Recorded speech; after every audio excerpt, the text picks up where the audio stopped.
कोई 1 साल का बच्चा हो, चाहे वो लड़का हो या लड़की, और उसको किसी भी चीज़ पे, किसी भी जुर्म के अपराध में उसको सज़ा दी जाए और ये केस जल्लाद को सौंप दिया जाए, तो जल्लाद भी एक बार सोचने पे मजबूर हो जाएगा कि इस बच्चे को कौन सी पनिशमेंट दी जाए और कौन सी सज़ा दी जाए। और शायद वो सज़ा देने के दौरान भी ये सोचने पे मजबूर हो जाएगा, उसके भी संभवतः हाथ काँपने लगेंगे, और सोचने पे ये भी मजबूर हो जाएगी शायद जो बच्चे होते हैं ईश्वर का रूप होते हैं। लेकिन आज की घटना में, आज की कहानी में एक अपराधी होता है और उस अपराधी के द्वारा एक नहीं बल्कि 5 कत्ल कर दिए जाते हैं बड़ी बेरहमी से। और उसमें एक साल की बच्ची होती है जिसके सर पे तकरीबन 10 वार किए जाते हैं, और वार करने के बाद में उसको जो एक कटर मशीन होती है जिससे पत्थर अथवा लकड़ी काटी जाती है, लोहा काटा जाता है, उससे उसके शरीर के जो कई सारे टुकड़े होते हैं उन टुकड़ों में काट कर और उसको रख देता है। और ये कहानी जो होती है सेम वैसे ही होती है जैसे 1 जनवरी 2025 का ये वाक़या होता है, जिसमें उत्तर प्रदेश की जो राजधानी लखनऊ होती है, उसका जो चार बाग जो रेलवे स्टेशन होता है उसके ठीक सामने एक चरणजीत होटल होता है। उसमें एक पिता और एक पुत्र के द्वारा अपने ही परिवार की, अपनी माँ और अपनी जो ये 4 बहनें होती हैं उनका एक प्रकार से नृशंस उनकी हत्या कर दी जाता है, उनका कत्लेआम कर दिया जाता है। और ठीक उस समय जब पूरा देश नए साल का जश्न मना रहा होता है और ऐसे समय पे इस पिता और पुत्र के द्वारा ऐसी घटना को अंजाम दिया जाता है। तो आज की कहानी कुछ इसी प्रकार से है। 5 लोगों का कत्ल कर दिया जाता है। कत्ल करने के बाद में उनके जो शरीर के पार्ट्स होते हैं, उनके शरीर के जो बॉडी के अंग होते हैं, उनको कटर मशीन के द्वारा काट के रख दिया जाता है। और ऐसी घटना होने के बाद में जब पुलिस की टीम वहाँ पे पहुँचती है तो उसमें कुछ महिलाएं कांस्टेबल होती हैं, वो देख के बच्चों की कंडीशन, उनकी स्थिति, वो बेहोश सी हो जाती हैं। कई औरतें तो बेहोश हो जाती हैं, उनको फिर प्राथमिक उपचार के लिए हॉस्पिटल भेजा जाता है। तो मित्रों, आज की कहानी के माध्यम से हम जानने का प्रयास करेंगे कि दरअसल जिस व्यक्ति ने इस घटनाक्रम को अंजाम दिया और इतनी जो नृशंस हत्याएं इसने 5 कर दी, तो उसके पीछे क्या रीज़न रहा होगा और क्या उसकी सोच रही होगी और कौन सारे तथ्य और कौन से कारण इन हत्याओं के पीछे रिस्पॉन्सिबल हैं, जिम्मेदार हैं। मित्रों नमस्कार, शास्त्रीय अकाल, राम राम, आदाब। मैं मुकेश मिश्रा। मित्रों, मेरे इस न्यू एपिसोड में आप सभी लोगों का बहुत बहुत हार्दिक स्वागत, अभिनंदन और आत्मीयता के तौर पर बहुत बहुत प्यारा और आपके स्वर्णिम भविष्य की कामना। मित्रों, आज की जो सच्ची घटना है, ये सच्ची घटना उत्तर प्रदेश का एक जिला पड़ता है मेरठ, और मेरठ जो ज़िला है उसका एक पुलिस स्टेशन पड़ता है लिसाड़ी गेट। तो लिसाड़ी गेट जो पुलिस स्टेशन पड़ता है, बात कर रहा हूँ 9 जनवरी 2025 पे की ये घटना है। और वहाँ का रहने वाला एक व्यक्ति होता है जिसका नाम तस्लीम होता है। वो काफ़ी समय से अपने भाई का फ़ोन लगा रहा होता है और दरअसल उसका जो फ़ोन होता है स्विच ऑफ जा रहा होता है। लेकिन जब स्विच ऑफ जा रहा होता है तो परेशान होता है, और परेशान होने के बाद में वो अपने एक दोस्त को अपने साथ में लेता है, और जो कि उसी लिसाड़ी का जो पुलिस स्टेशन होता है उसकी एक कॉलोनी होती है, समर कॉलोनी, उसमें वो रहता है। और जब उसका भाई नहीं मिलता तो अपने एक दोस्त को लेने के बाद में उसके साथ में वो जाता है उसकी सर्चिंग करने के लिए, उसको ढूंढने के लिए। और ये जो लिसाड़ी गेट पुलिस स्टेशन है उसी के पड़ोस में एक सुहेल गार्डन नाम का एक मोहल्ला पड़ता है, वहाँ पे जाता है। तो तकरीबन उस समय टाइम होता है 8:55 और 9 जनवरी 2025 के शाम का ये वाक़या होता है। तो अपने भाई के मकान पे जब पहुंचता है तो दरअसल जो मकान का मेन गेट होता है उसमें ताला पड़ा होता है और बंद होता है। तो जब ताला पड़ा हुआ देखता है तो घर के अंदर रोशनी जाने के लिए जो एक रोशनदान होता है उसकी खिड़की होती है, वहाँ से झांक के देखता है तो उसको एक पोटली जैसी नज़र आती है। और वो पोटली ऐसी होती है कि जैसे उसमें कोई चीज़ बंधी हो और उसमें ऊपर से गांठ लगी हो, और उसमें से काफ़ी सारा ब्लड बह रहा होता है। ऐसा देखने के बाद में उसके पैरों के तले की ज़मीन खिसक जाती है और वो चीत्कार मार कर रोने लगता है। इतने में जो मोहल्ले के बहुत सारे व्यक्ति हैं वो भी एकत्रित हो जाते हैं। एकत्रित होने के बाद में जो मेन गेट होता है उसका ताला जो है वो तोड़ा जाता है, और तोड़ने के बाद में फिर और जब उसकी तलाशी ली जाती है मकान की, दरअसल वो एक बड़ा कमरा होता है, उसी में अटैच जो लैट्रिन बाथरूम होता है और उस कमरे में बेडरूम होता है, उसी कमरे में ये सब लोग खाना बना के अपना खाना पीना करते थे। लेकिन जो परिवार के जो अदर सदस्य थे, जैसे उसकी पत्नी थी और 4 बच्चियाँ थी, जब वो नहीं मिलते हैं तो उनकी भी जाँच पड़ताल की जाती है उसके भाई के द्वारा। तब एक जो संदूक होता है जिसको बेड बोलते हैं, बेड के अंदर एक रैक होता है, उस रैक को खोल के देखा जाता है तो एक जो बड़ा रैक होता है उसमें उसकी जो पत्नी होती है उनकी डेड बॉडी होती है, और डेड बॉडी के साथ में 2 जो उनकी बच्चियां होती हैं उनकी भी बॉडी रखी होती है कटी हुई टुकड़ों में। और ठीक उसके जो साइड में एक संदूक होता है, उसमें 2 बच्चियां होती हैं, जिसमें एक अदीबा नाम की लड़की होती है जिसकी उम्र 2 साल की होती है, और एक अदीबा नाम की लड़की होती है जिसकी उम्र 1 साल के करीब होती है। और ये जो पुरुष जो गठरी में बंद के रखा होता है उसका नाम मोइन अली होता है, जिसकी उम्र 52 साल के करीब होती है, और उसकी पत्नी जो अस्मा होती है 48 साल की उनकी उम्र होती है, और जो बड़ी बेटी होती है अक्षा, उसकी 8 साल की उम्र होती है। तो जब दूसरे संदूक में देखा जाता है तो उसमें 1 साल की जो बच्ची होती है उसके सर पे कई वार होते हैं और उसके शरीर के टुकड़े उसमें रखे होते हैं। ऐसा देखने के बाद में सब वहाँ पे भयभीत हो जाते हैं, डरने लगते हैं। इतने में एक आदमी जो होता है वहाँ पे पुलिस की जो टीम होती है उसको कॉल करता है, और कॉल करने के बाद में फिर जब ये खबर वहाँ के जो मेरठ के तत्कालीन डीएम होते हैं, और चाहे कमिश्नर हो, चाहे एडीजी हो, चाहे डीआईजी हो, चाहे वो एसएसपी हो, तुरंत दलबल के साथ में उस मौका वारदात पे पहुँचते हैं और एक फोरेंसिक टीम भी पहुँचती है, और उन सभी जो डेड बॉडी होती है उनको देखने के बाद में जो पुलिस के आला अफसर होते हैं उनको भी उल्टियाँ होना प्रारंभ हो जाती हैं। इतना भयभीत करने वाला वहाँ का जो वाक़या होता है और जो घटनाक्रम होता है, क्योंकि छोटे छोटे वो बच्चे होते हैं जिनको अपना पराया, झूठ सच, अच्छा बुरा, शायद इन चीज़ों की कोई जानकारी नहीं होती, इन चीज़ों से अनभिज्ञ होते हैं। वो मासूम से बच्चे, उनके कटे हुए बॉडी पार्ट्स रखे होते हैं। इसके बाद में पुलिस प्राथमिक तौर पे इन सभी जो डेड बॉडीज़ होते हैं उनको कब्जे में लेके पोस्टमार्टम के लिए भेज देती है, और पोस्टमार्टम के लिए भेजती है तो उसके बाद में दरअसल ये जो मरने वाले व्यक्ति होते हैं इनके बारे में जानकारी करने का प्रयास जब पुलिस करती है तो कुछ वाक़या घटनाक्रम इस प्रकार से निकल के आता है।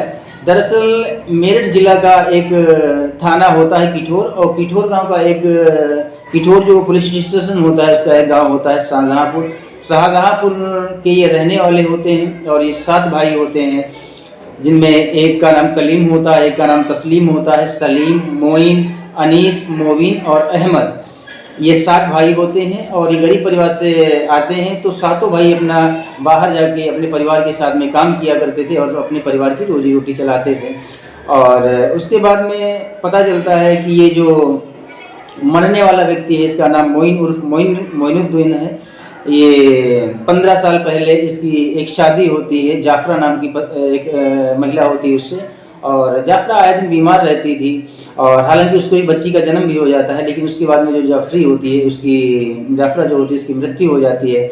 और दूसरी शादी इसका जो होती है वो नारा नाम की एक महिला होती है उसके साथ में होती है, लेकिन उससे आए दिन लड़ाई झगड़ा हुआ करता था। ये लड़ाई झगड़े की वजह से इन दोनों में तलाक हो जाता है, और तलाक होने के बाद में ये तीसरा जो इनका रिश्ता आता है वो आता है आसमा नाम की एक महिला होती है, उसके साथ में इनका रिश्ता आता है। हालांकि जो आसमा होती है पहले से शादीशुदा होती है, और उसके जो पति होते हैं दीन मोहम्मद, उनसे भी आए दिन का झगड़ा हुआ करता था। फिर इन दोनों में आपस में तलाक हो जाता है। तलाक होने के बाद में इस आसमा नाम की जो महिला होती है इसकी शादी मोइनुद्दीन से हो जाती है, और शादी होने के बाद में तकरीबन 12 साल पहले ये उत्तराखंड एक प्रदेश पड़ता है, उसका एक ज़िला है रुड़की। रुड़की में चले जाते हैं कमाने खाने के लिए, और एक गांव पड़ता है रुड़की का मुआना में ये रुक कर के राजमिस्त्री का काम करते हैं, और वहाँ पे ये इतना हार्डवर्क करता है जिसके बाद में बताया जाता है ये वहाँ पे एक मकान भी खरीद लेता है, और प्लाट खरीदने के बाद में वहाँ मकान बना लेता है, और मकान बनाने के बाद में अपने परिवार के साथ में सकुशल रहता है परिवार, और इसका जीवन जो होता है अच्छी तरह से कट रहा होता है। लेकिन इसी बीच इसका एक भाई होता है वो भी वहीं रुड़की में रह रहा होता है। और सूत्रों के अनुसार ऐसी खबर, ऐसी जानकारी मिली है कि इसके भाई से एक मर्डर हो जाता है, एक कत्ल हो जाता है, जिसके बदले में पुलिस उसको अरेस्ट करती है। अरेस्ट करने के बाद में उसको जेल भेज देती है। लेकिन जब उसको जेल भेज देती है, तकरीबन 1-1.5 साल से वो जेल में रह रहा होता है। इसी बीच उसकी जो भाई की पत्नी होती है, जिसका नाम दरअसल होता है नजराना। तो ये नजराना अपने पति को छुड़ाने के लिए अपील करती है, और जो कि उसकी अपील होती स्वीकार कर ली जाती है। लेकिन उस अपील के एवज में तकरीबन 4 लाख रुपए की आवश्यकता होती है। तो इसके लिए ये नजराना जो होती है अपने ज्येष्ठ जो मोइनुद्दीन होते हैं उनके पास जाती है। और इसके पहले जब इसके भाई से मर्डर हो जाता है, तो मर्डर होने वाले जो परिवार के व्यक्ति होते हैं वो इन पे दबाव बनाते हैं, तरह तरह की बातें किया करते हैं कि मैं अपने भाई का बदला लूँगा, और ऐसी आने वाले समय में कहानी ऐसी घटना को अंजाम दूंगा। तो ऐसी चीज़ें जब इसको मोइनुद्दीन को सुनाई पड़ती थी तो परेशान रहता था।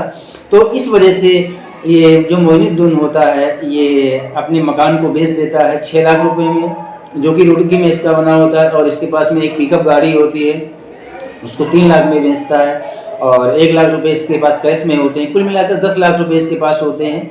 और 10 लाख रुपए लेके ये वहाँ से सीधे ये जो मेरठ शहर है वहाँ चला आता है। और इसी बीच जो इसकी छोटे भाई की जो पत्नी नजराना होती है वो भी आती है इसके पास में, और 4 लाख रुपए इससे रकम मांगती है अपने पति को छुड़ाने के लिए। तो हालांकि मोइनुद्दीन जो होता है 4 लाख रुपए इसको दे देता है, और इसके एवज में मेरठ का जो लिचाड़ी जो गेट एक पुलिस स्टेशन पड़ता है वहाँ पे उसका एक प्लाट होता है, उसका वो रजिस्ट्री करवा लेता है मोइनुद्दीन, उसके एवज में 4 लाख रुपए दे देता है। लेकिन फिर ये कहानी आई गई हो जाती है, और इस प्लाट को ये खरीदता है उसी प्लाट पे ये अपना मोइनुद्दीन जो होता है ये अपना मकान बनवाना प्रारंभ कर देता है। और ये कहानी है 8 जनवरी की। इसका जो मकान है वो बन रहा होता है, और उस मकान को बनाने के लिए 3 राजमिस्त्री और 8 जो मज़दूर होते हैं वो काम करते हैं। और 8 जनवरी 2025 की शाम को जो मकान की लिंटर होती है, जो जिसको स्लैब कहते हैं, वो पड़ जाती है। और इसी बीच वो जो लड्डू होते हैं, मिठाई होती है, पूरे मोहल्ले में वो बांटता है, और पूरे मोहल्ले के जो व्यक्ति हैं होते हैं उनको एकत्रित करता है। एक अच्छा खुशनुमा माहौल बना करके सबका स्वागत और सम्मान करता है। और इसके बाद में समय आता है 9 जनवरी 2025। तो 8 जनवरी 2025 की शाम से दरअसल जो मोइनुद्दीन होते हैं ये गायब हो जाते हैं, और 9 जनवरी तक जब इनका कोई लोकेशन इनका पता नहीं चलता है, तो इनका भाई जो होता है तस्लीम वो उनकी जांच पड़ताल करने के लिए निकलता है, साथ में उसका दोस्त भी जाता है। तो जब वो सोहेल गार्डन नाम का जो एक मोहल्ला होता है वहाँ पे पहुँचते हैं, तो उसके बाद में जब वो देखते हैं कि मकान की जो खिड़की होती है उसके रास्ते से झांक के देखते हैं, तो उनको कुछ ऐसा वाकई ऐसा घटनाक्रम दिखाई पड़ता है कि एक पोटली रखी होती है, और पोटली से काफ़ी सारा रक्त बह रहा होता है। और जब मकान का ताला तोड़ के अंदर घुसा जाता है तो देखा जाता है कि वहाँ का जो नज़ारा और घटनाक्रम कुछ होता है वो अलग ही बयां कर रहा होता है। और जिसके बाद में पुलिस की टीम आती है, और पुलिस की टीम जब आती है तो इनसे जब पूछताछ करती है तो इनके परिवार के एक सदस्य होते हैं, उनके द्वारा एक कहानी और खुल के सामने आती है कि ये 15 साल पहले की बात है कि इनका परिवार का एक जो मोइनुद्दीन होते हैं, इनका एक सौतेला भाई होता है जिसका नाम नईम बाबा होता है, और उसकी एक लड़की होती है जिसके नाम अब्दुल्ला होता है।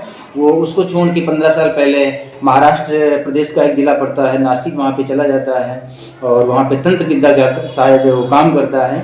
और इस घटनाक्रम और इस वाक़े का जब मर्डर होता है और 5 लोगों का कत्लेआम कर दिया जाता है, उस बीच ये जो नईम बाबा होता है ये ठीक जो किठोर पुलिस स्टेशन होता है उसके अंतर्गत आने वाला जो गांव शाहजहाँपुर होता है, वहाँ पे ये इस तारीख में 9 जो जनवरी होती है उस दिन ये वहाँ पे मिलता है।